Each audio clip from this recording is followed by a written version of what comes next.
Hey, welcome back to Three Chords and the Truth. I'm Pete Kramer, your host. I got to tell you, I had a really cool weekend this weekend. Went to see my buddy Muggs Zilgaria play up at Bloomfields for a bit.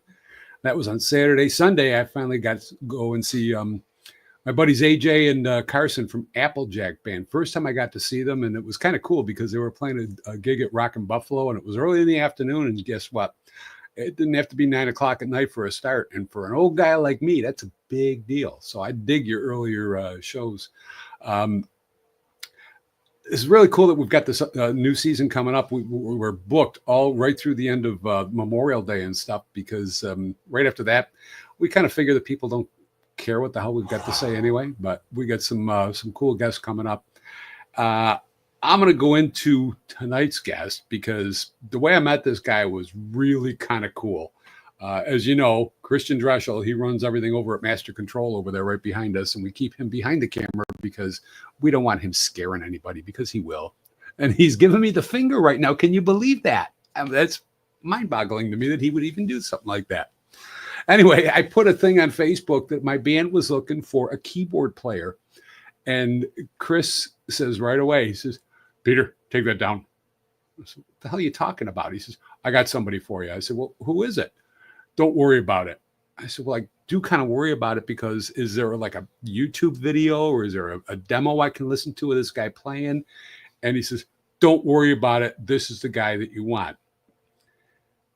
I don't like to say this too often, but Chris was right.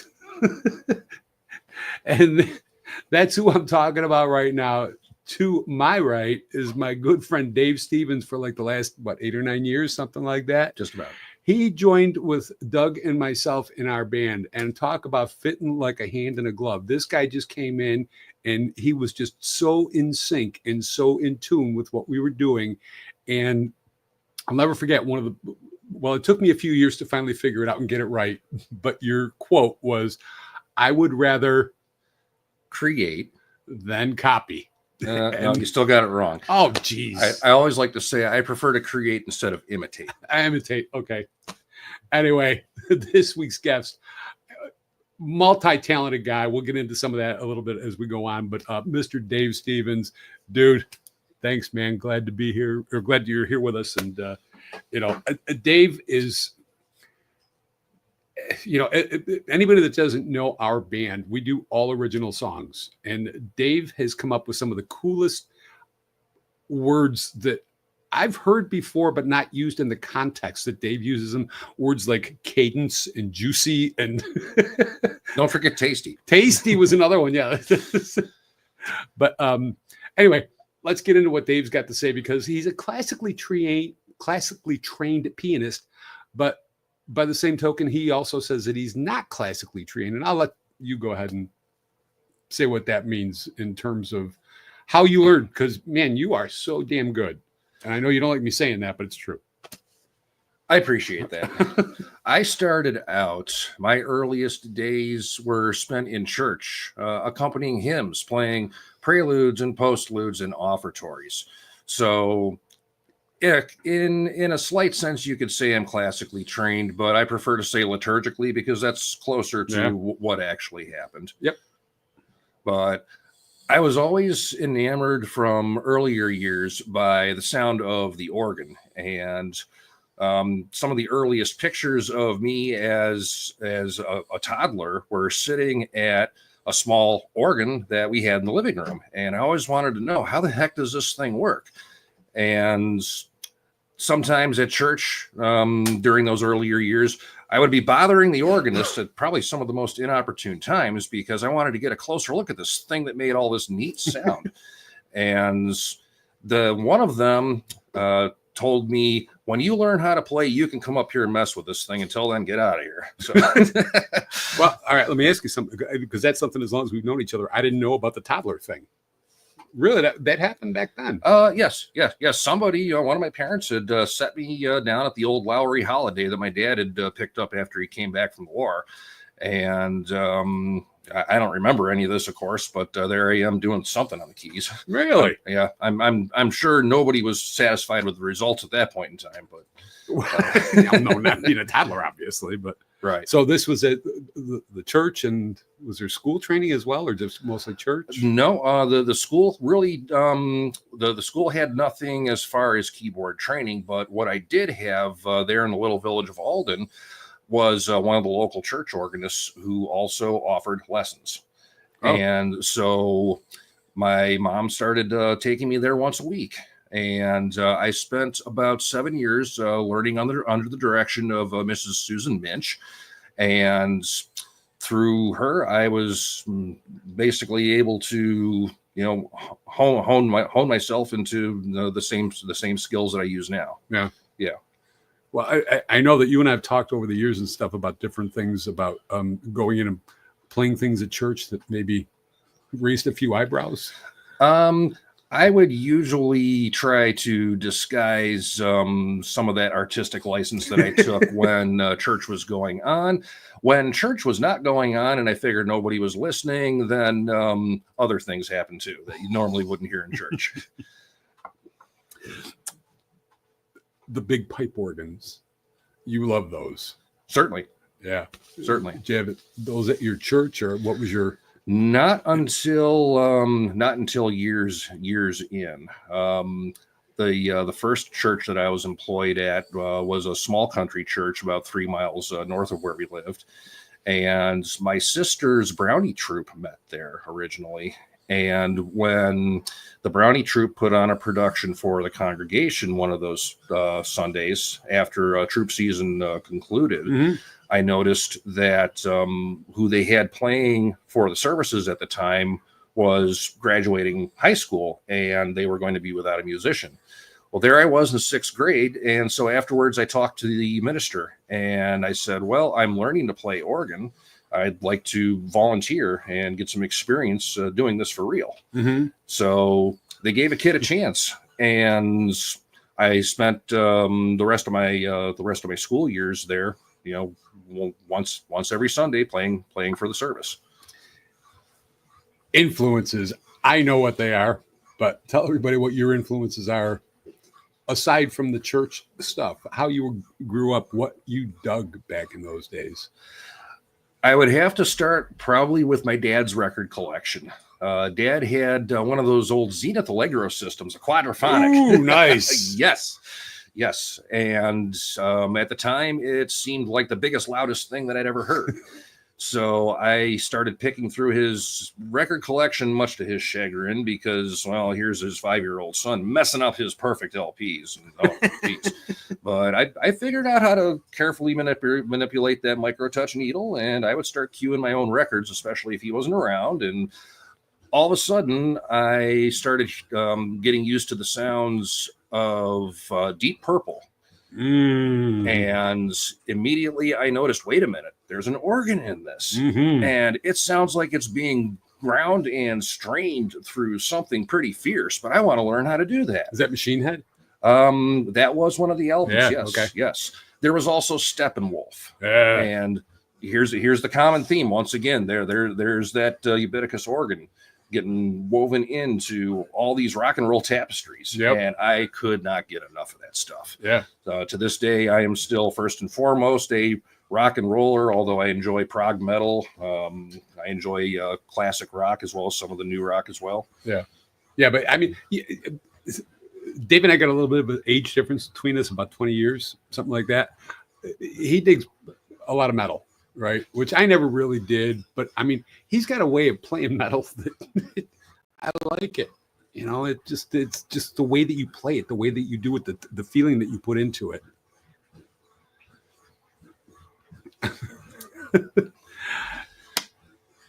Okay, so you're digging all these different kinds of sounds, different kinds of music and stuff like that. Did you ever go into the church just because they had the equipment that you could play your kind of stuff that you dug that wasn't really church stuff? After I practiced, and did you ever get caught? Once or twice. Okay. After I practiced everything that needed to be done for what was coming up on Sunday, at that point, I would always take a few minutes and just experiment, I'll say. Mm-hmm. And at the church that I was at through my high school years, especially getting into high school, there was a Hammond organ. There was a Leslie speaker with that organ. And I figured out how to make that thing snarl and grind just like the records that I spun out of my dad's collection. Really? So that was really where the foray into rock and roll keyboards started. Cool. And along with that, piano came too. You see, during this time, I also found my way into accompanying for the school choirs. That actually, and before I went to the school choir accompaniment, the band teacher in the middle school had me doing some fill-in instrument parts on an extra keyboard that he had there. I don't think that at the time there was some low brass missing, maybe a trombone or something. And I remember sitting there in single finger doing trombone parts along with the concert band in middle school. So I kind of naturally gravitated into accompanying the choirs once I got into high school.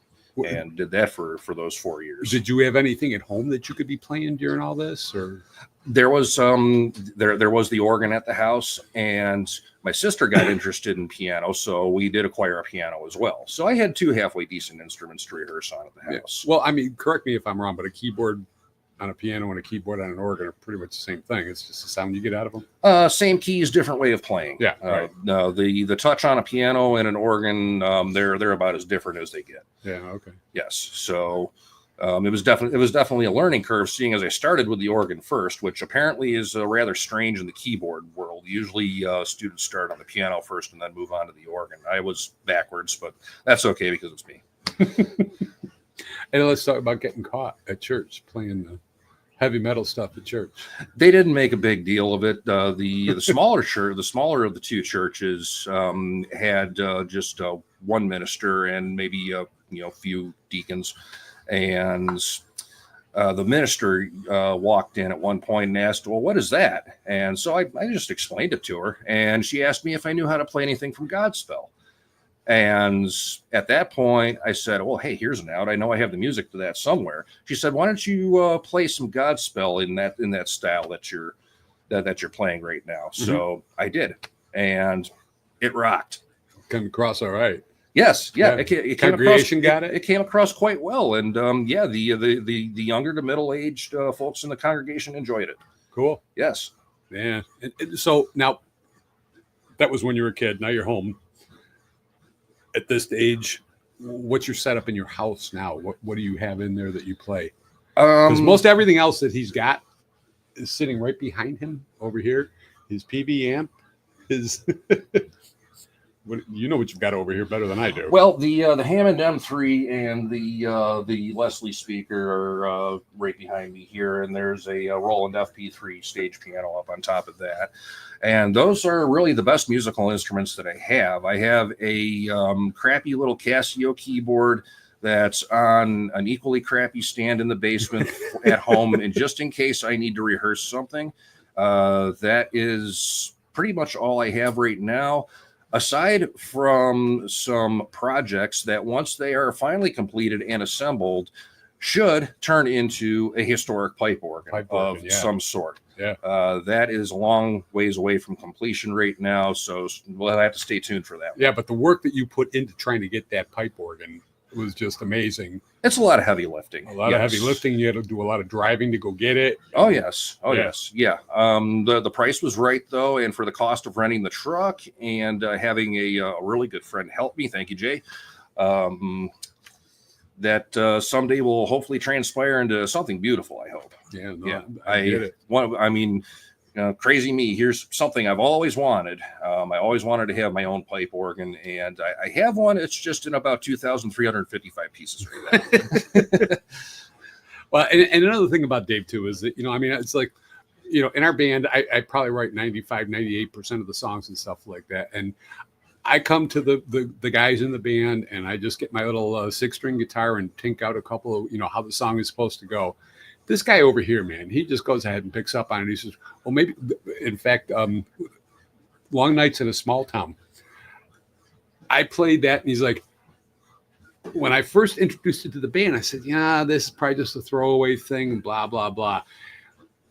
I'm going to get to his drumming ability in a moment, but he jumps on the drums. He says, that's not a throwaway song, man. He says, let's just up the tempo about 3 or 4 beats per minute.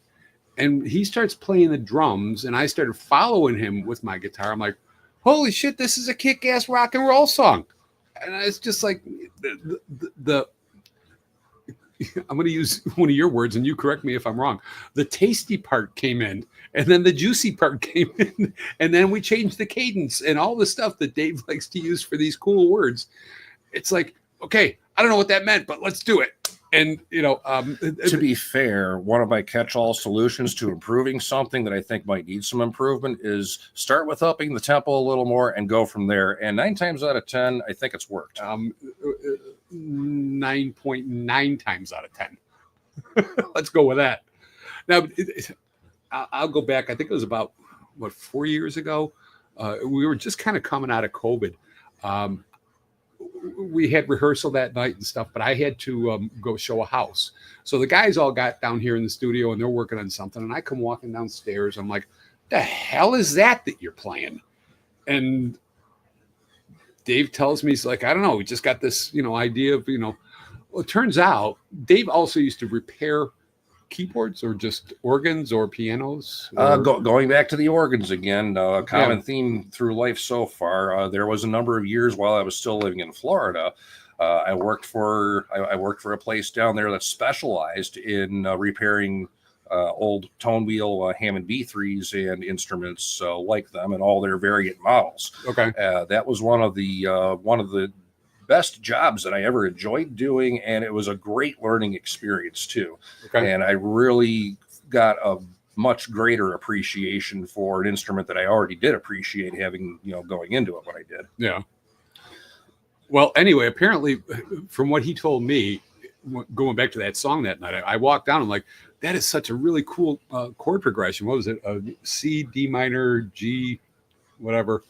And apparently it was the guy that he worked for, when they would finish repairing one of the organs, this is what the guy would play to show the client that his organ was done and could have it back.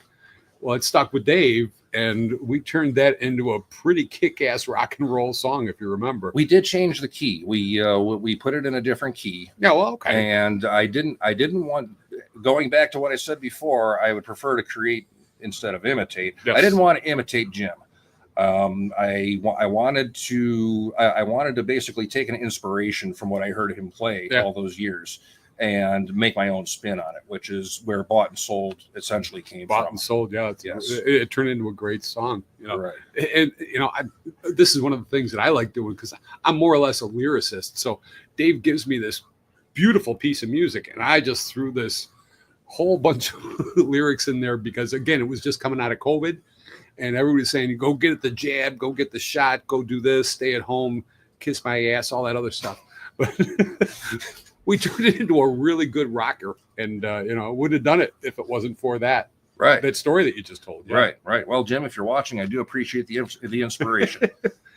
Jim was in Florida, right? Yes. He was the owner of Keyboard Exchange International. And I worked there with him and the guys for around 6 years before I went to the railroad. Okay. So that was essentially my last as I'll say real life job. Do you want to tell the Ohio story or not? It doesn't have a lot of bearing on where the discussion's going. I mean, Ohio happened. Let's let Ohio stay in Ohio. Ohio is cool. We like it. Yeah. Now, the other thing we didn't talk about is Dave, because he's a multi-instrumentalist. His prowess, his expertise is clearly on keyboards, particularly organ, but you throw this son of a bitch on drums. I'll tell you what. I mean, he hates it when I say it. He hates when I give him compliments, period. Can't help it. But the guy's a great drummer, a really great drummer. How did you start playing drums on top of all the rest of this stuff? Well, around about a year or two after I started learning keyboards, I had a friend in school who said, "Hey, you want to play keyboard in a band?" And I said, "A band? We're in like 6th grade or something." And here is where I realized that right there in the little village of Alden, I actually had a bunch of great musicians as classmates, and a few of them were very close friends to me. Still are. And I was in a band that was called NFS, Not For Sale. I was going in a different direction, but okay. yeah. You could probably acronym it differently if you wanted to, but that was what it was called, and it was mostly a garage band act, and we would play out once in a while. We'd do the talent shows, and I started out on keyboards, and at some point during some late night when we got really hepped up on some really cheap pop that I got from a little country store that was out there somewhere, I jumped on the drums and just started banging away. And I said, hey, wait a minute, I could do this. And we started talking and said, well, wait a minute, if you play drums, I could play guitar. This guy could do this, that guy could do that, and this might work out better. So, okay, well, I guess now I'm a drummer. So I started taking lessons from, I believe the man's name was Mark Crimmy over at Twin Village Music. And they also offered a drum kit rental with the lessons as well. That worked out good. And seeing as I tended to be rather brutal on the darn things, I often had to pick up a new pair of sticks every week when I was there anyway, and maybe a drum head or two. But through some of those earlier school years, every summer I would go out there for drumming lessons. And after a little bit, I just kind of kept on playing them. With not too much instruction. So I guess So you do it more by feel? Is that right? You could say I had a bit of a natural propensity to rhythm, which is strange seeing as I can't dance for nothing. But I'll tell you what, over there, I've got the rhythm. So hey, one way or another. Yeah. No, but dude, one thing about you is that you've got the ear, because we recorded something a couple of weeks ago, and we went through afterwards. We were editing it and stuff, and Doug was sitting at the control, and Dave's sitting. I know you don't know the layout of what I'm talking about, but Dave's sitting over here to the east, and Doug's to the west. And no, the hi-hat, that's got to have a different sound. It's got to do this. It's got to do that. It's like, holy crap! I personally don't have the ear for that. You do, and you can figure out the where the rhythm is, or where the beat is, like a quarter of a second off, and you've got that ability, man. I'm jealous of that. That again goes back to how learning a hymnody for church was pretty strongly regimented. You had to have a damn good meter in order to carry a congregational hymn, or else the whole thing turned into slop and got lost. Mm-hmm. So again, I'll give that credit to Sue and her instruction, and and learning playing to play hymns when I was young. Yeah. You had to carry it, or else the whole thing fell apart. So I took that with me onto playing drums as well. No, well, like I said, I mean, you're damn good at it. I know you don't like my compliments sometimes, but I'll go back to what you said before about playing in Alden, and you had a bunch of good people to play with and stuff. One thing I've really gotten from doing this show, and I've been really blessed to meet so many new people in all different areas. Western New York has got an awful lot of really good musical talent. And there's some people that I really wasn't aware of until we started doing this. And it just keeps blossoming over and over again. I mean, we got a really cool lineup coming up for the rest of the doing this show. I can't wait to have these other people on. And, again, Dave has just been so instrumental in trying to put the songs together that we've done. And I know nobody wants to hear cover songs. I'm sorry, originals. Everybody wants cover songs. But some of the stuff that we do, it really sounds really amazing. And, a lot of that has to do with your impetus, as well as, what Doug does over on the control board. You get, Brian also playing with us. We get Gary playing with us. And, there's been a lot of great musicians over the years. One of the things, when I was at Rockin' Buffalo on Sunday, I was talking to Carson Ruman. They've got a new gig coming up. I'm not going to say the name of the band because I don't remember it. But they're going to be on May 20th. It's a Southern rock band. one of the things that they said, or the Carson said to me, is like, this is going to be really kind of different for me. I've never played with a keyboard player before. And I remember Alex Nobles and, Dakota, they were playing at the, the Transit Lanes a couple weeks ago. And there was a friend of the guitar players who was a keyboard player, came up and started playing. Alex is like, Pete, I never played with a keyboard player before, except, screwing around over your place with Dave. And he says, it just adds so much. And I can't say that is true for all, even half of the bands in Western New York. There's a lot of good keyboard players. But if you get a good guy like this, what he can do to the songs, and he's so modest about things too, because he'll be like, I'm just going to go ahead and throw a little bit of organ in there to try to cover up the bare spots. I don't want the piano to take over, where this, again, the immense talent that this guy throws into our stuff is so amazing. And unless you're throwing, cans on, you can hear it. It just, the keyboards are so cool. They're so cool. Now, correct me if I'm wrong. Do I remember you telling me at one point you also learned to play sax? I did. Yes. Yeah. That was my foray into the band in school. And of course I wanted to play drums. I naturally gravitated to that. And the teacher, the band director at the time said, I've got too many drummers already, and drummers are a dime a dozen. Why don't you pick up a wind instrument? I said, okay, well, how about saxophone? What about that? Oh, perfect. I've got a chair for a saxophone. So that was pretty short-lived. And I was more or less given a little bit of hands-on instruction by said band director, and one of those, do it yourself by the numbers type of manuals, I'll call it. And I did figure out how to make an alto sax sound respectable. Did you like it? I liked it. Yes, I liked it, and I was never really good at it, but it was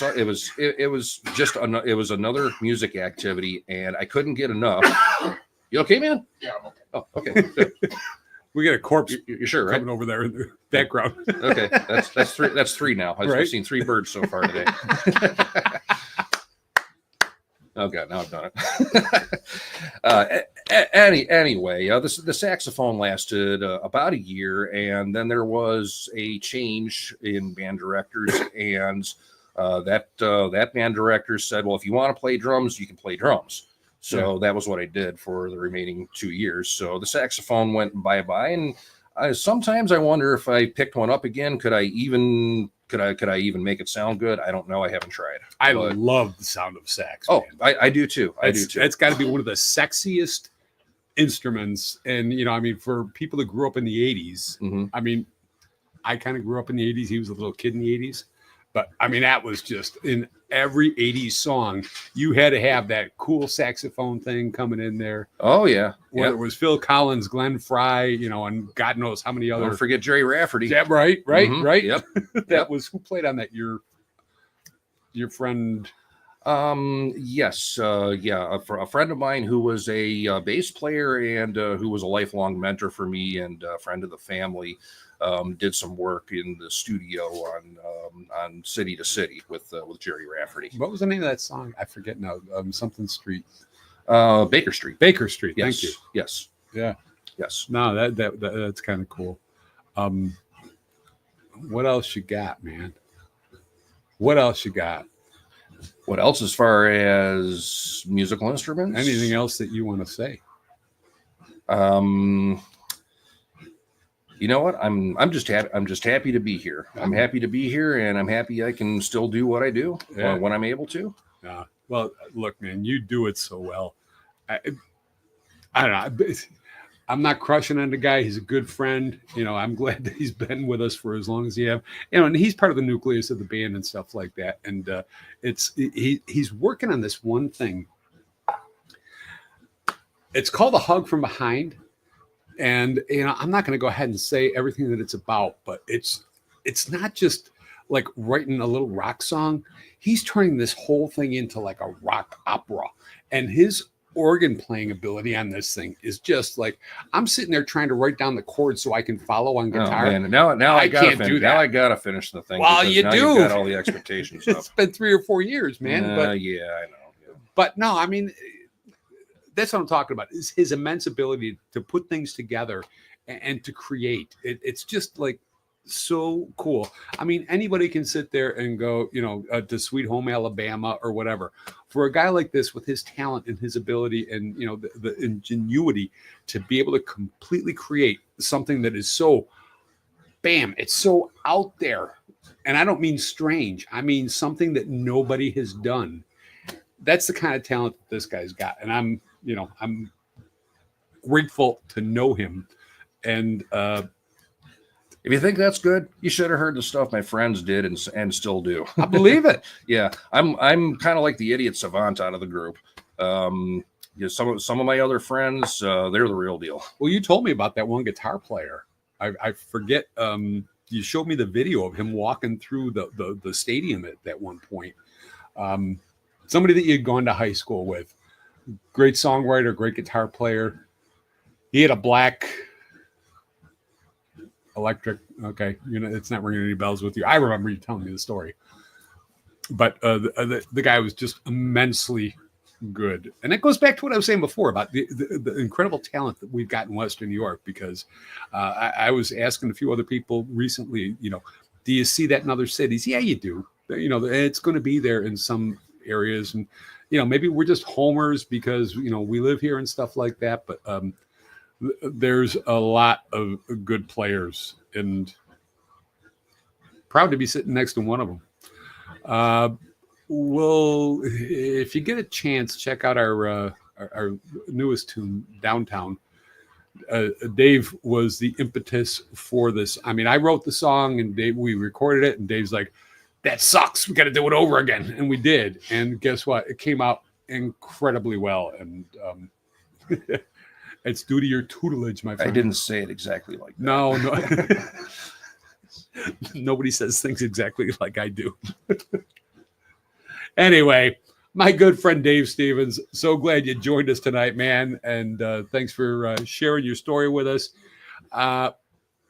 Really cool stuff coming up this month over at Bloomfield's. Tom, the owner, sent me a list of all the people that are up there. Unfortunately, my friend Alex is going to be there. And like Tom said, maybe someday he'll be good. I'm kidding, obviously. He'll be there this Saturday. I'll be there on the 12th, I believe it is. I'll be at the American Legion Post in West Seneca on the 26th. And see what happens going into May further. And I don't know. Again, thank you, Dave. Thank you, Chris. Everything's been really cool. And we'll see you the next time. Next week, we've got Kevin Weiler is going to be on. A friend of mine from Facebook. We've never met, but I've listened to a bunch of his songs.